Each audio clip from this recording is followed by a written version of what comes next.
Good morning, Fort McMurray, Wood Buffalo, and the rest of the world. You've tuned in to the Mac City Morning Show. I am your host, Elliot Pierre, and we're going to start today's podcast off on the same note we start every podcast off on, with a moment of gratitude. I know that you could be doing a million other things with your time, and the fact that you spend it with us truly does mean the world to me, so thank you. On that note, Tanner, hit him with the intro.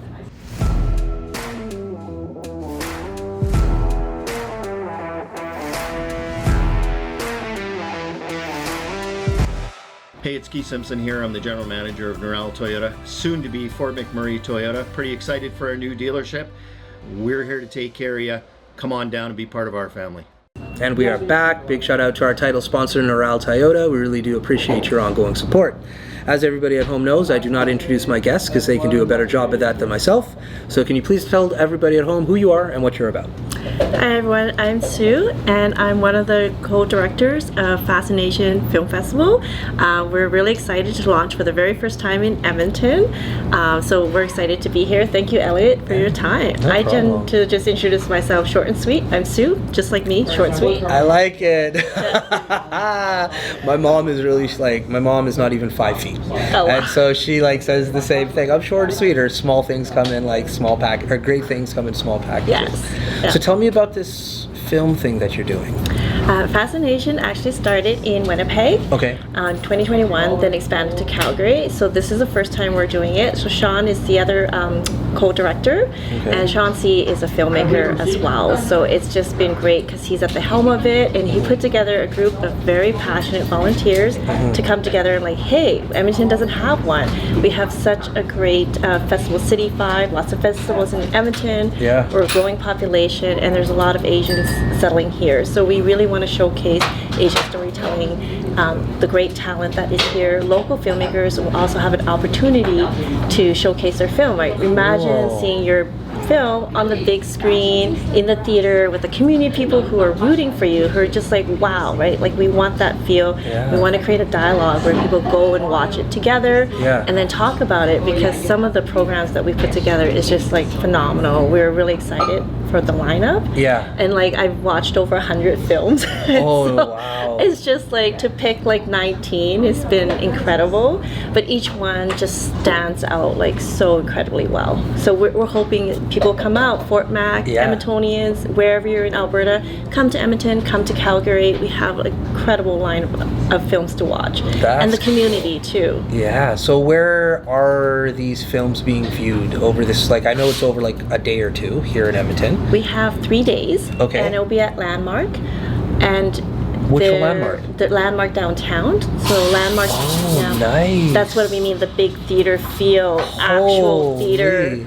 Just having that sense, especially with COVID, we saw a lot of film that touched about being vulnerable, grief, mental health. And I think it just needs, that film needs to be on the big screen in a theater. You have that feeling, and popcorn, of course, right? Yeah. Eating popcorn and watching and crying and laughing together. It'll be at Landmark, so we're really excited that it's there. And then Delta is one of our sponsors, so we will also have the ballroom for opening ceremony. Wow. So we'll have a land acknowledgement, we'll have Yuan doing a line dance and drumming performance. Okay. So there's a real cultural celebration, and that space is just going to be really beautiful. So we hope, come on out. Oh, so you're I know that space very well. I've seen many a movie there. So are you guys doing anything with the outside lobby space while? We'll have our welcome table, the Nice. red carpet feel. We'll have our banners so people can take pictures. The filmmakers will be there, family, Cool. friends. You can come in, bro. You can drop it in here. If you want to, thank it's you all so right. No worries. much. You're part of the podcast now. Thank you. We're at Thank Bow you. and Air, and I'm so excited to have their cappuccino. Oh, we'll wait for your matcha latte. Yeah, I've never been here before. It's a cool spot. I spend a lot of time when I'm downtown Edmonton over where Rogers is on that main street where you have Bijou, Doss, all those. The 104th Street. Yeah, that's my block. That's where I am the majority of the time. So when I was driving here today, I was I never really come around this part of Edmonton. My mom does, but I never do, and it's super nice. It is. And the vibe of this restaurant is very cool. So Such a nice community, so I'm glad you came out here. And actually I wanted met you in Chinatown because one of the short films we're showing is The Azure Dragon. Okay. And Brandon, who is the artist illustrator, made the mural, and it's right like a couple blocks from here. If you have time, we could take a look at it. I'm making You time. see it in person, and then you'll see it on the film. So like cool. it's just amazing connection here too. So where did you find your love for film? Well, I grew up loving stories. Like I'm a librarian by trade. I'm a trained librarian, and I've always been working in community development. So I love reading. I love watching movies. I actually watch more films than I actually read books. So don't tell anyone. That's like a secret as a librarian. But I just love storytelling in all formats. So. My family grew up just watching films, and it was so important that we have, those moments together. And the funny thing is, when we came to Canada, we didn't see any like Hollywood or like any Canadian American films growing up. My mom wanted to wait till there was like an Asian film in the theater. So surprisingly, the first film I saw in the theater, The Last Emperor. I saw that as a kid. Which is not suitable for kids to watch. I don't know if you know that Thank you very film, much. Yes, right? I do. It's actually directed by an Italian director featuring ancient China, and it was a brutal film for like a kid to watch. But it was so important for my mom that we see Asian representation in the theater. So that was one of my first theater experiences, and watching it and go, wow, there's Asians on the big screen.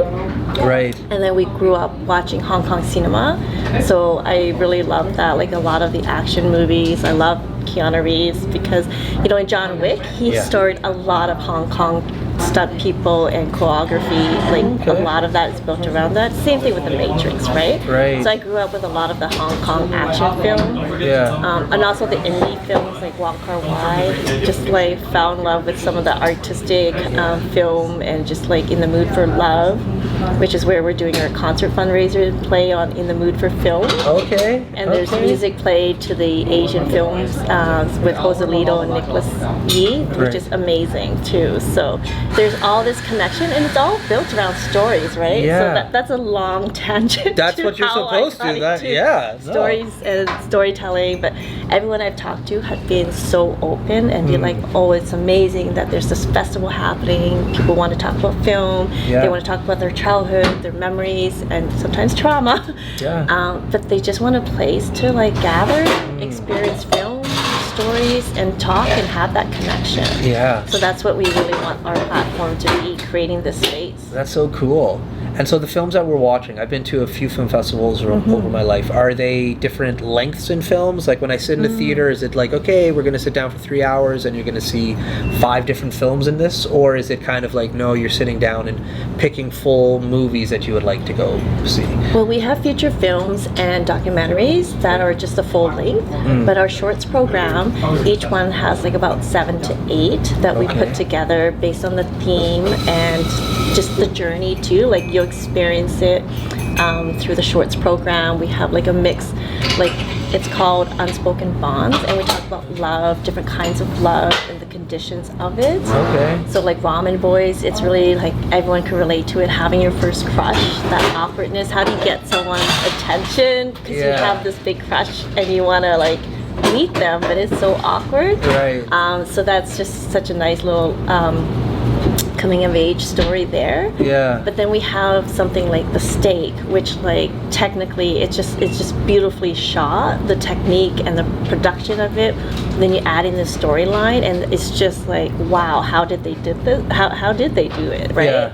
So there's different films that are short in length. It could be like 2 minutes. Lola Was Here is just another local one. That's really beautifully shot, but it's a short one, like the 2-minute runtime, and some of them have like 8-minute runtime or 15 minutes. So, but we programmed it. Like Sean and I had run through it, and we put the film shorts together. So it takes you through this journey that goes with the theme of Unspoken Bonds. The second short is called Acceptance, and we talk about that.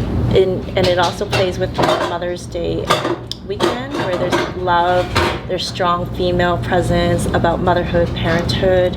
Some of those things like Little Shopping Trolley, just about an immigrant's experience in a little shopping episode. In that sense, that little short film talks about what it's like when you're an immigrant and you're trying to like save money and you're using coupon, and what comes out of that scenario is really tense. Yeah. So it's going to be like this journey of amazing short films put all together. Yeah. You have this amazing experience going through it. And then I'm sure like even every time I watch it, I pick up something else. And then I watch it and I talk to Sean or I talk to Gabby. Yeah. And then there's little things that he picks up. Or Gabby would say, oh, I really love this part of it. I'm like, oh, that's interesting because I didn't see that in that take. And then when we talk about it, it made me think about, you know, what I focus on. So that's also interesting because we have our own perspective, what we take away from those films, so what resonates with us. Like it's just very universal. And having that dialogue with your friends of like, we all can see one thing, like you said, but the perception, what we bring in from our past experiences, like what is important to us, we're going to see the film differently. So is it the three of you guys that pick the films that have come in? We have more. We're part of a national program, so we also have team members that we chat with Winnipeg and Calgary, so everyone contributes into different rounds. Hey, very cool. So we connect with a larger group too. And so then with these films, I have to assume most of them are foreign films. They're not going to be in English. No, they are. Yes. So Every film's in English? Asian Canadian, there might be some subtitles, but it is like Canadian filmmaking, right? We have some from the US as well, but this is like not necessarily just only in Chinese or in Filipino. The language is in English. There might be, you know, other languages included, but it is totally accessible and we have it inclusive, so there are subtitles. Cool. As well. But yeah, it's not just Asian, but it's Asian diaspora, so we talk about the Asian experience, people coming to Canada. We have one, Matani, and it talks about someone coming from a war-torn country and connecting with an indigenous neighbor and bonding over like land and plants and their living situation. So it's not like just centered on that being Asian, right? It's just that some of these films, it just means there's an Asian producer, there's an Asian director, filmmaker at the helm, because we want to showcase that there's a lot of Asian talent. We also want to create a showcase for them because they're not necessarily, you know, there's barriers to them being included in other festivals, right? So this festival is really for them, but the story's universal. Story's it's a story. English. It's just really like it's open and we welcome everyone to come in, right? That's cool. Well, that's a way easier like barrier to entry if it is in a language that people understand. And if you have subtitles underneath, then like we're good to go. I'm coming to it, just so we're on the same page. So like I literally am driving back to Fort McMurray tomorrow, and then I'll come back Friday. I'll be here in the evening and I'll come check out some of this stuff for sure. But like I was ready to be like, all right, get my read on, put my glasses, like I got foreign like subtitles to read, but that's cool that and that's only a small part of it, like mostly it is English language. Cool, but that's part of the experience for the intergeneration well, you know, like Korean drama, Korean movies, like I think people can sit through subtitles, like it's just more of an understanding and the expressions in your own language, it's just more thoughtful, more nuanced than it is when you translate it. And there's definitely an appetite for it. I think that we're in an era where there's so much being streamed that people are open to international content as well. So there's that. But right now we're like featuring, this is like really good Canadian content. And there's Canadian filmmakers who don't have to leave, that can be here, have a festival of their own. And showcase that, or filmmakers who move to Canada, move to Edmonton, wanting to know how to get started because maybe they've done this back home, in their home country, and they have an untraditional career filmmaking path. So we want to also create those opportunities. I've spoken to some female filmmakers, and sometimes it's scary to like submit your first film. Fair enough. And this would be the place to do it. I met a director in Vancouver. I went to the Vancouver Asian Film Fest just to learn from them and to experience what it's like to, you know, get some ideas. I met with the board and the president there, and it's just like this is a safe space too for emerging filmmakers, female, non-binary filmmakers who are looking for a place because the audience is already rooting for you. That fear is like, no, this is acceptance, like our theme, acceptance. This is a place where you're accepted. You can, you know, showcase your vulnerability, submit your film with us and have a space where people are really rooting for you and want to see your film on the big screen. That's so cool. Well, listen, on that note, we're going to wrap it up. But Sounds before good. I cut you loose, everybody gets a shameless shout out or plug. So you have the mic, the camera, the lights. Have fun. All right. It could be anything. Okay, well, come to our fundraiser April 25th on Friday. That is our music concert, so that'll be great. And follow us on Instagram, so Fascination Edmonton. It'll be really great to see you there. And buy tickets to the film. There we go. Awesome. Well, for McMurray with Buffalo, the rest of the world, thank you very much for tuning in. Got to give a big shout out to our title sponsor, Noral Toyota, as well as Carrie from Patchouli Rose, and the beautiful people at Coldwell Banker. Hope everybody at home is having a great day, and we'll see you tomorrow. Peace. There you go. That's the show. Good job. Hi everyone, it's Carrie with Patchouli Rose here at Thickwood Barbershop. If you're wondering what to get your loved one this season for Valentine's Day, I make an all-natural anti-aging skin serum called Good Skin. It's good for men and women, and it's available for purchase here at the barbershop, downtown at the Corridor Shops and Events, and on my website. Thank you for your support.